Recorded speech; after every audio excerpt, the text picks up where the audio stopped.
everybody, it's Anya, the adult doll and toy collector. Welcome back to the small plastic world. Today I have yet another thrifted clone doll that we are going to put in one of the vintage Polly clone doll fashions. This doll was in a previous thrift haul that I did that I will link that down in the description box. This photo is just a reminder of how she looked when I thrifted her. And here she is after her cleanup. I just could not leave this doll there. She is actually really cute. Look at her face. She's got these painted side glancing blue eyes and they're kind of big. So they're almost like an 80s or early 90s Skipper doll with that bigger painted eye. And she's got kind of a light pink lip color. I love her hair. It's this extremely bright blonde color. It's borderline orange almost in some lights. I know on camera it's just looking very blonde, and in real life it looks a teeny bit more orange. Kind of a blunt cut with bangs or a fringe, and then it's cut at the shoulder. And I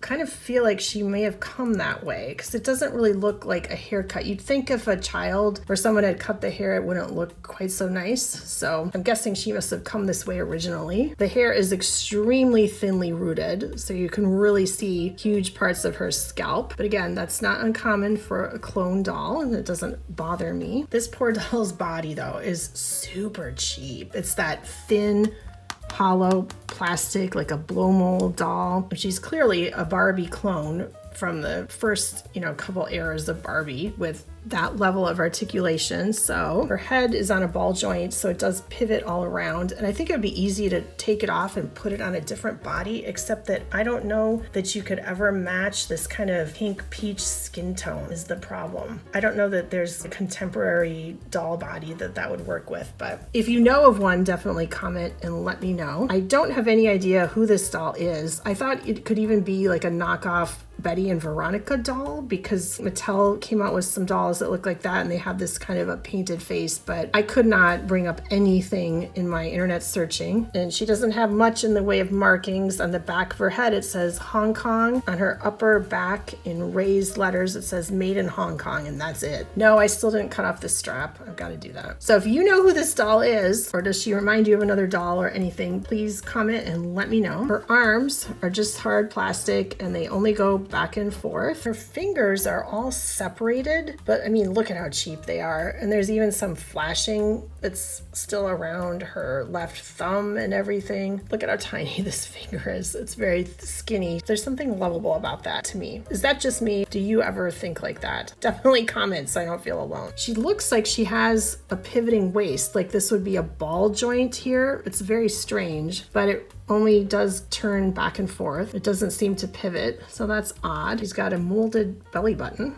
Interesting. And then her legs just bend at the hip to sit, but they kind of splay out. Somebody chewed her feet. Her left foot is completely squished. The right foot is in a little better shape, but not much. So that's unfortunate because I don't think shoes will fit because of that, but we will see what we can do. Here are the available Polly outfits. I think for this doll, I'm feeling this one here. So I'm going to take it out of the package and we'll take a look and put it on the doll. This outfit is actually really cute, even if it's a little cheap. The pants are kind of this, I don't know, is it a kind of a deep mauve color? What would you call this color? And they're very soft and made out of a stretchy kind of a polyester knit material. And there's a bright green waistband, which I did not expect. I think the material is just stretchy. I don't believe there's actual elastic at the waist. And these are definitely going to be short trousers. And they are hemmed at the bottom cuff. And look how cute this shirt is. Oh my goodness. It's white fabric. It has kind of a zoo theme. Some of the animals are upside down, but there's a cat. Maybe that's a tiger. A bird that could be a toucan. An elephant. Oh, the elephant is so cute. I kind of wish it was all elephants like that. And then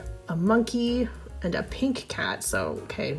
Pink Panther? I don't know. Oh, and look, part of the cloth has the little sign that says zoo on it, so I guess it is a zoo theme. On the back, there's a giraffe and more elephants, another toucan, and a little sign that says this way. And then the collar, the cuffs, and the waist part of the shirt are that same bright green color as the trousers. Oh, this is super cute. And there's a little piece of Velcro on the back, and it comes with super thin, cheap sneakers or trainers. I don't know that they will fit this doll, partially because her feet are chewed up, but they look really small even just on a regular Barbie, so we'll see what we can do with these. And here she is. Look at how cute this outfit is. This looks really cute on. And it wasn't very hard to get the top on.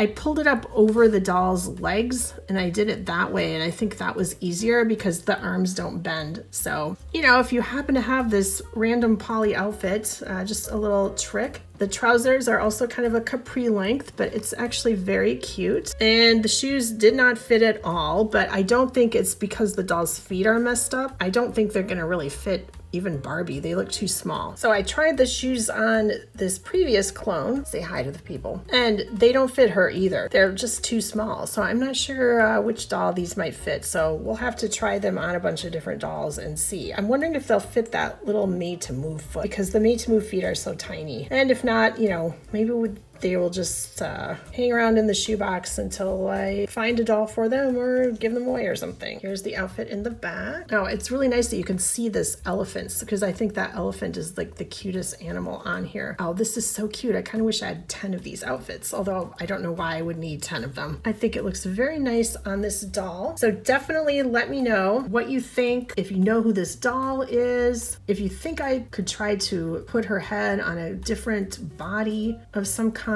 to give her more articulation and just, you know, a higher quality experience in life. Let me know what you think of this outfit. And if you collect clones, I just think they're kind of fun because they add a completely different dimension into the small plastic world, just having some more random, you know, faces and hairstyles and all that kind of stuff. Thank you so much for joining me to check out another vintage clone doll and dress her in another vintage poly clone doll fashion. If you like this video, please give it a like, subscribe to my channel if you haven't already, and if you have, thank you very much. Thank you so much for watching, and I will see you next time. Bye.